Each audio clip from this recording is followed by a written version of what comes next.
The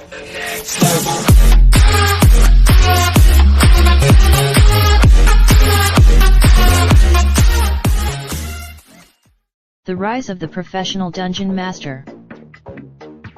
Nerd culture, Stranger Things, and the gig economy have created a world where Dungeons & Dragons enthusiasts host games for $500. On a recent Friday evening, Devin Chulik stood in the kitchen of his San Francisco apartment brewing potions.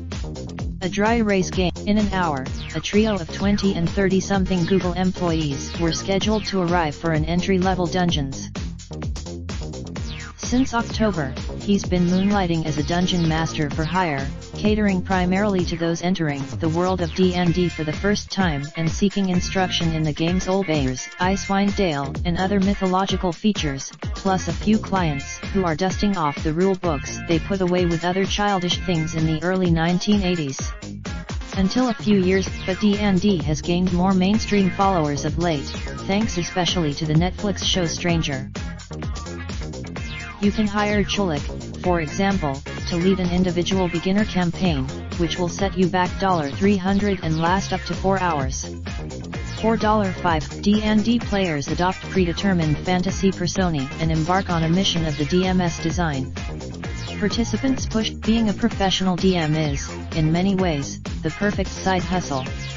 The latest edition, it's a new trend, and we're aware of it, says Nathan Stewart, Vice President of the Dungeons. Related Video Man gets paid $100 per hour to play Dungeons & Dragons provided by ABC Localish.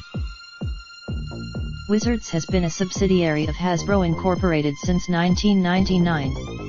Stewart says while most of the game's impassioned fans seem to be thrilled with its suddenly wide appeal, a handful of purists bristle in online forums that professional dungeon mastering creates a tangle of ethical quandaries.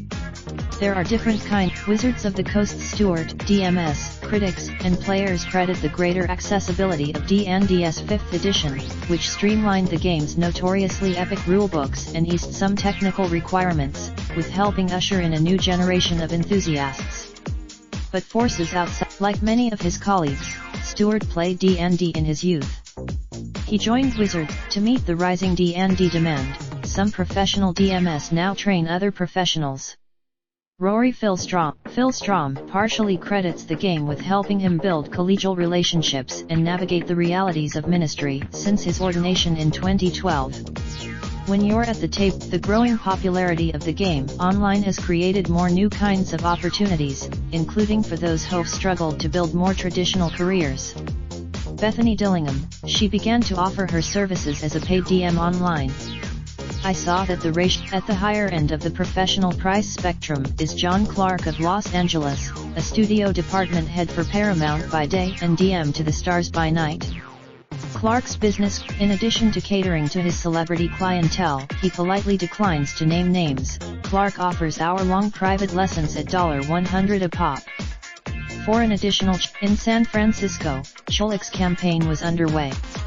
Amanda Perry, Chulik, perching on the edge of the couch, leaned forward to instruct the group in the night's campaign. They were part of he reached over to his laptop and began to play mystical music complete with ocarina and pan flute, streamed from Spotify, as he set the scene for their quest. They were at a tavern, trying make their way through a forest. He took on the character, brows furrowed as debates ensued over tactics.